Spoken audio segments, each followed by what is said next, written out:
Assalamualaikum warahmatullahi wabarakatuh.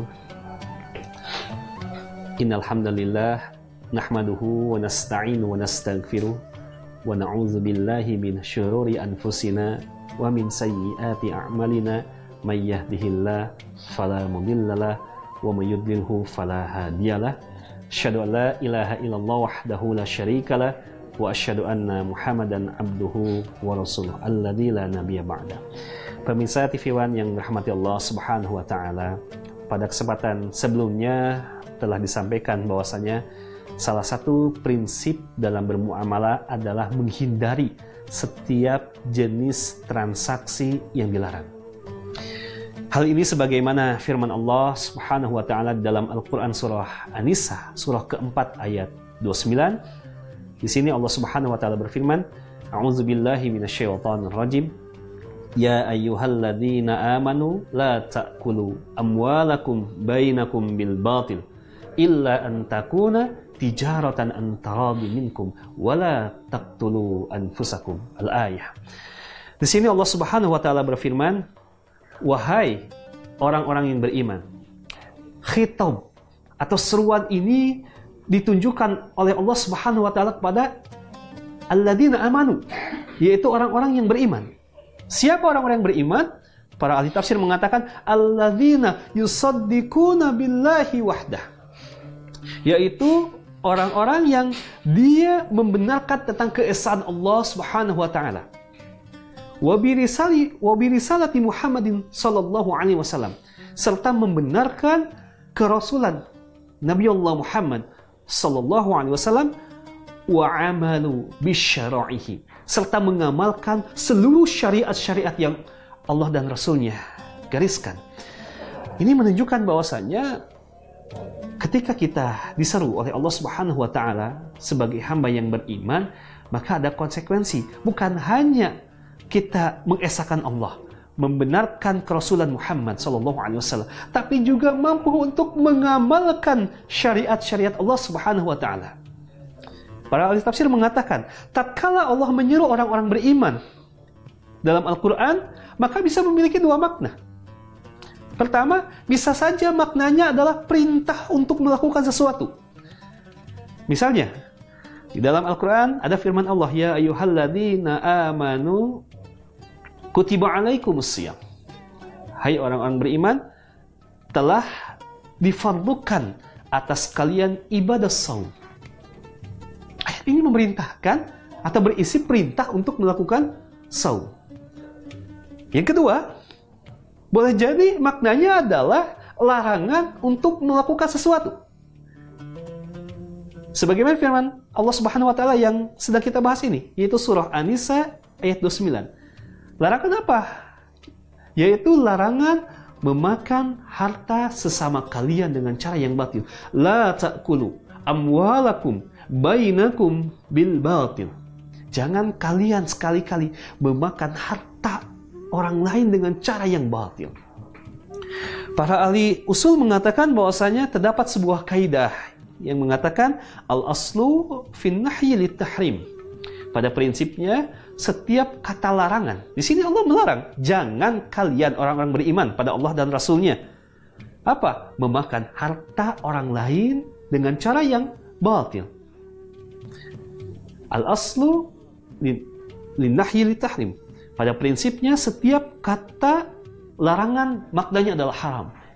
Ini menunjukkan bahwasanya memakan harta orang lain itu adalah perbuatan yang haram, yang dilarang oleh Allah Subhanahu wa taala. Illa an takuna tijaratan an taradi minkum, kata Allah, kecuali perniagaan yang dilakukan berdasarkan unsur saling ridho satu sama lain. Syekh Tantawi di dalam tafsirnya mengatakan bahwasanya makna kalimat al-batil. Di sini Allah katakan jangan kamu memakan harta sesama kalian dengan cara yang batil. Apa maksud kalimat batil? Batil adalah kulun tasarruf, setiap bentuk muamalah atau transaksi yukhalifu syar', yang bertentangan dengan norma-norma syariah. Apa saja? Sebagaimana episode sebelumnya dikatakan terdapat 4 jenis transaksi yang dilarang, yaitu riba, yang kedua gharar, setiap bentuk perjanjian, perikatan yang mengandung unsur ketidakjelasan, baik dari segi harga atau jenis barangnya. Yang ketiga adalah maisir atau qimar, setiap transaksi yang mengandung unsur spekulasi, perjudian. Dan yang keempat adalah darar, setiap transaksi yang dapat mengakibatkan pihak lain terzolimi. Yang pertama, riba. Bahwasanya di dalam Al-Quran, surah Al-Baqarah ayat 275, Allah Subhanahu wa Ta'ala berfirman, "Wa ahallallahu al-bay' wa harrama riba." Allah menghalalkan jual beli dan mengharamkan riba. Kalimatnya jelas dalam ayat tersebut. Allah menghalalkan jual beli dan Allah mengharamkan riba. Sehingga semua ulama sepakat, telah berijma bahwasanya setiap transaksi atau muamalah yang di dalamnya mengandung unsur riba, maka hukumnya batil. Tidak boleh seseorang dia melakukan transaksi yang mengandung unsur riba. Bahkan Al-Imam Az-Zahabi dalam kitabnya Al-Kabair, yaitu sebuah kitab yang menjelaskan jenis-jenis dosa-dosa besar, memasukkan riba masuk dalam urutan teratas, yaitu dosa yang teratas. Bahkan Nabi SAW mengatakan, "Ijtanibu sab'al mubiqatin ghafilat," kata Nabi. Hendaklah kalian jauhi ya, dosa-dosa besar yang dapat mengakibatkan bahaya. Salah satunya adalah aklu riba, yaitu memakan transaksi riba. Bahkan dalam hadis Nabi mengatakan, "La'ana Rasulullah sallallahu alaihi wasallam akila riba." Rasul melaknat orang yang dia memakan riba, yang menjadi perantara riba, saksi, juru tulis, dan semua yang terlibat dalam transaksi riba merupakan orang-orang yang dilaknat oleh Rasulullah SAW. Al-Imam Ghazali mengatakan kalimat laknat maksudnya apa? Ketika seseorang dia melakukan sebuah dosa, ya, dia melakukan sebuah dosa dan dia tidak bisa keluar dari dosa tersebut, bahkan berpotensi dia melakukan dosa-dosa yang lain, maka ini pertanda orang tersebut dilaknat. Sekali lagi, Imam Ghazali mengatakan orang yang dilaknat itu apa? Ketika dia masuk ke dalam sebuah dosa, ya, dan dia sulit untuk keluar dari dosa tersebut, bahkan berpotensi dia melakukan dosa-dosa yang lain, maka pertanda orang ini adalah orang yang sedang dilaknat oleh Allah dan Rasul-Nya. Nauzubillah.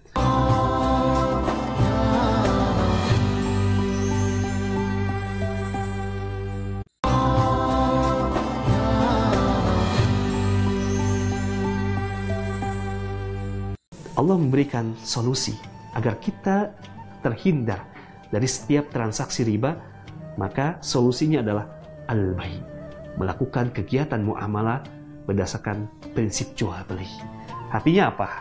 Keindahan syariat Allah Subhanahu wa Ta'ala. Tatkala Allah melarang sesuatu, pasti ada solusinya. Ketika Allah melarang perbuatan zina, maka solusinya adalah menikah. Tatkala Allah haramkan riba, maka solusinya adalah melakukan akad jual beli. Akad jual beli merupakan salah satu solusi agar kita tidak terjerumus ke dalam transaksi riba. Oleh sebab itu, hati-hati ketika seseorang dia melakukan perbuatan riba dalam transaksinya, maka Allah ancam dengan firman-Nya, "Fa illam taf'alu fa'zanu biharbin minallahi wa rasulihi." Tatkala seseorang dia melakukan kegiatan yang di dalamnya terdapat unsur riba yang diharamkan oleh Allah dan Rasul-Nya, maka Allah Subhanahu wa Ta'ala mengatakan, "Fa illam taf'alu fa'zanu biharbi minallahi wa rasulih." Siapa yang dia tetap melakukan kegiatan transaksinya berdasarkan transaksi ribawi, ada unsur riba di dalamnya, maka Allah mengatakan fa'zanu biharbi minallahi wa rasuli, hendaklah dia diperingati dengan ultimatum peperangan oleh Allah dan Rasulnya. Ini menunjukkan bahwa dosa ini sangat besar, luar biasa. Sehingga apabila seseorang dia melakukan sebuah transaksi riba, maka perlu dia berhenti. Ya, perlu dia berhenti, kemudian dia bertobat pada Allah Subhanahu wa taala, dan tidak cukup di situ. Ya. Maka tidak boleh lagi dia mengulangi setiap transaksi yang di dalamnya mengandung unsur riba. Kalau kita melihat riba dalam perspektif Al-Quran, bahwasanya ayat riba ini merupakan salah satu bentuk aplikasi dari mabda' at-tadaruj fi tatbiqil ahkam, yaitu prinsip penetapan hukum yang dilakukan secara gradual. Artinya apa? Bahwasanya ayat tentang riba diturunkan oleh Allah tidak secara sekaligus, diturunkan secara bertahap. Bahkan para ahli tafsir mengatakan ayat-ayat tentang riba itu diturunkan oleh Allah Subhanahu wa taala dalam 4 tahapan. Tahap pertama dalam surah Ar-Rum, ya, bahwasanya Allah Subhanahu wa taala mengatakan wa ma ataitum minar riba liyarbu fi amwalin nasi fala yarbu indallah wa ma ataitum minaz zakati turiduna wajhallah faulaika humul mud'afun. Apa saja yang kamu beri kepada orang lain dengan harapan apa yang kamu beri itu dibalas lebih oleh orang yang kamu beri, fala yarbu indallah, maka tidak ada pahala di sisi Allah Subhanahu wa taala.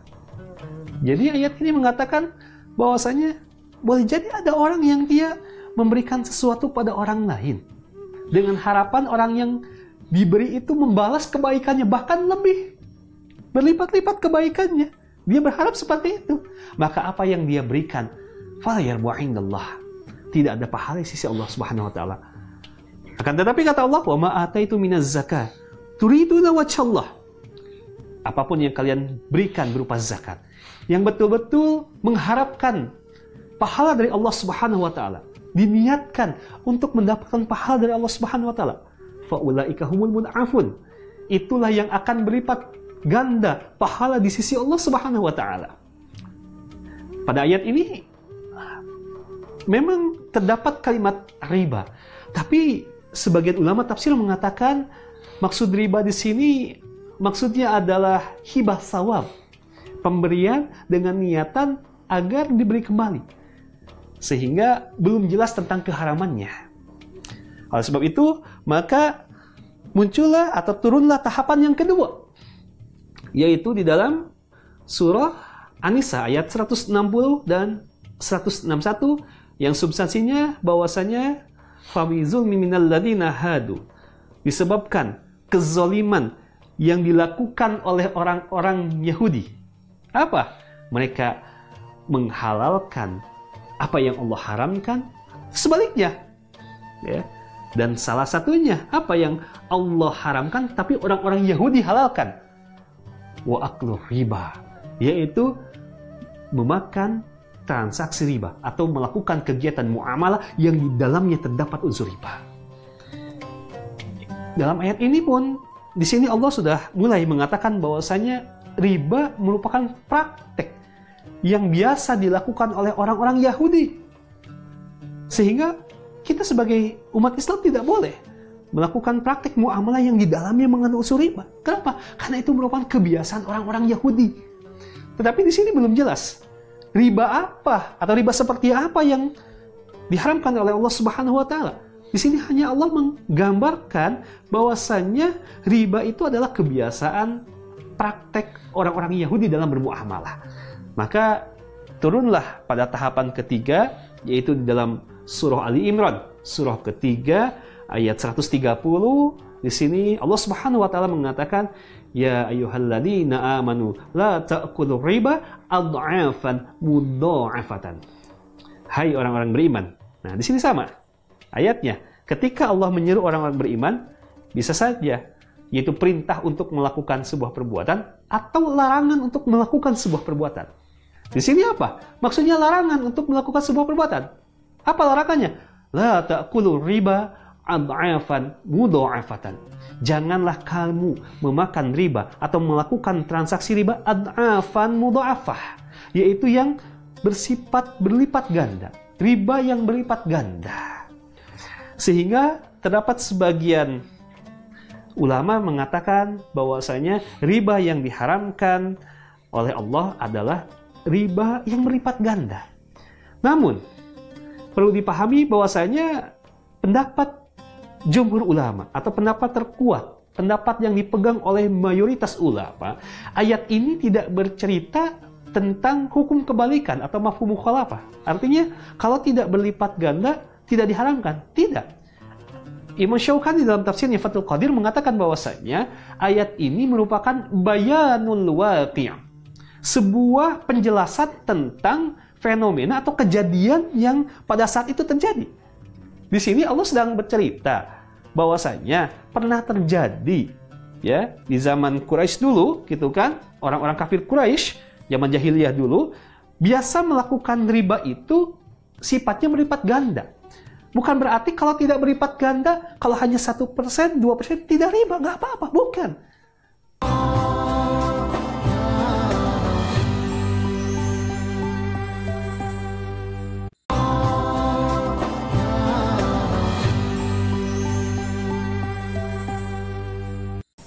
Ayat ini tidak dipahami seperti itu. Tapi ayat ini untuk menjelaskan aspek historicalnya ada di sini. Bahwasanya kalau kamu ingin tahu kata Allah, transaksi yang biasa dilakukan, riba yang biasa dilakukan zaman jahiliyah, sifatnya berlipat ganda. Maka jangan dipahami hanya sebatas pada tahapan ketiga ini saja. Maka di sini Allah menurunkan pada tahapan terakhir tentang ayat tentang riba, ya dalam surah Al-Baqarah ayat 275, 276, 277, 278, 279, khususnya pada ayat 278, 279. Di sini Allah Subhanahu wa taala mengatakan, ya ayyuhalladzina amanu ittaqullah wazaru ma baqiya minar riba. Di sini Allah mengatakan ittaqullah. Bertakwa kalian pada Allah. Apa? Dengan cara apa kita bertakwa pada Allah Subhanahu wa taala? Wazaru ma baqiya minar riba.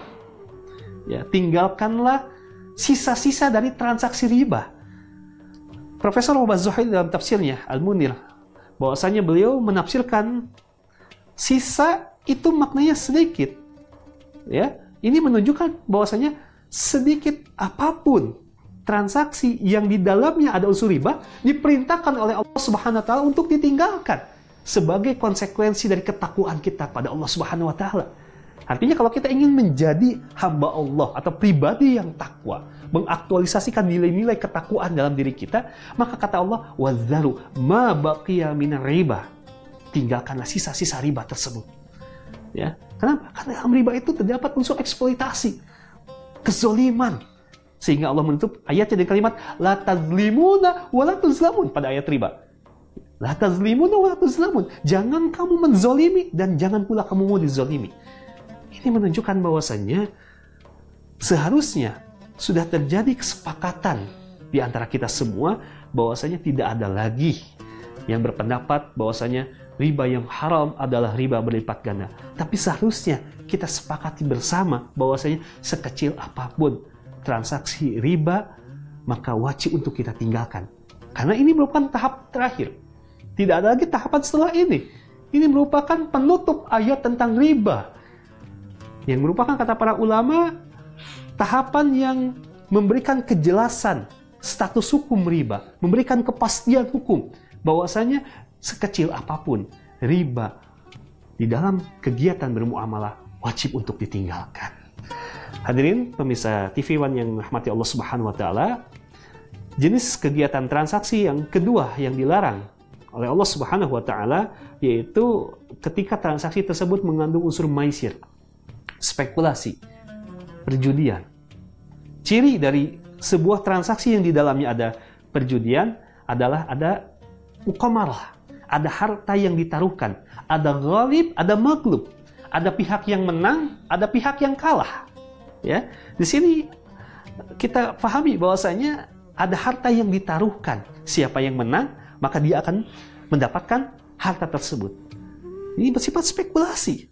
Dilarang dalam Al-Quran surah Al-Maidah ayat 90. Innamal khamr wal maisir wal azlam wal ansab rizun min amali syaitan fajtanibuhu la'allakum tuflihun. Sesungguhnya khamr, judi, berhala, mengundi nasib, ya, mengundi nasib itu merupakan rizun min amali syaitan, perbuatan kotor karena merupakan perbuatan syaitan. Fajtanibuh, kata Allah, jauhi khamr, perjudian dan sebagainya. Kenapa? La'allakum tuflihun, agar kalian menjadi orang-orang yang beruntung, orang-orang yang sukses. Ayat ini mengindikasikan bahwasanya kesuksesan seorang itu ditandai dengan sejauh mana dia mampu untuk mengindahkan syariat Allah dengan cara menghindari segala sesuatu yang Allah larang. Yang ketiga, yang termasuk transaksi yang dilarang adalah gharar. Sebagaimana Nabi SAW dalam hadis yang diriwayatkan oleh Imam Muslim mengatakan, naha Rasulullah SAW an bai'il gharar. Nabi SAW melarang setiap bentuk transaksi yang mengandung unsur gharar. Apa? Ketidakjelasan dalam transaksi yang mengakibatkan adanya kerugian bagi salah satu pihak. Ketidakjelasan itu bisa berupa apa? Tidak jelas barang yang diperjualbelikannya, tidak jelas harga, tidak ada kesepakatan mengenai harga dan barang yang diperjualbelikan. Maka ketidakjelasan ini berpotensi memicu adanya niza, konflik.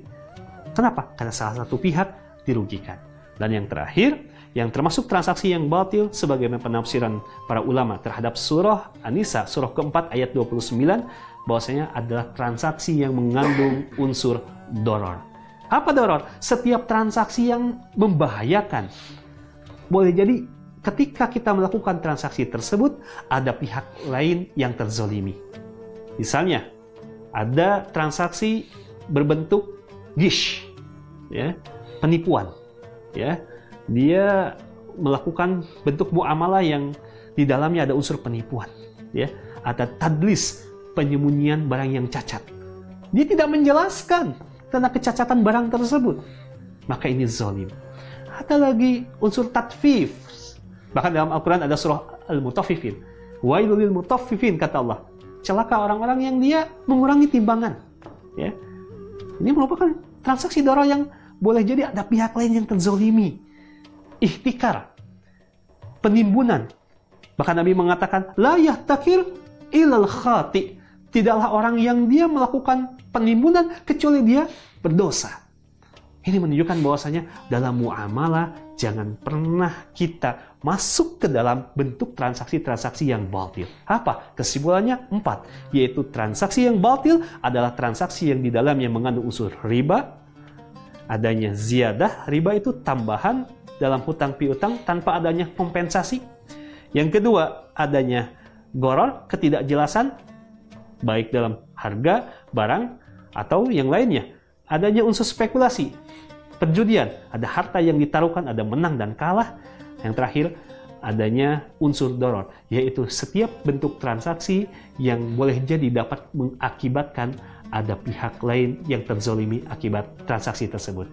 Itulah hadirin bahwasanya bermuamalah sebaiknya kita betul-betul mengikuti syariat yang sudah digariskan oleh Allah dan Rasul-Nya agar setiap bentuk muamalah kita, setiap bentuk transaksi kita mendapatkan keberkahan dari Allah Subhanahu wa taala. Demikian, subhanakallahumma bihamdika asyhadu alla ilaha illa anta astaghfiruka wa atubu ilaik. Alhamdulillah, aqulu qouli hadza wa astaghfirullah li wa lakum. Assalamualaikum warahmatullahi wabarakatuh.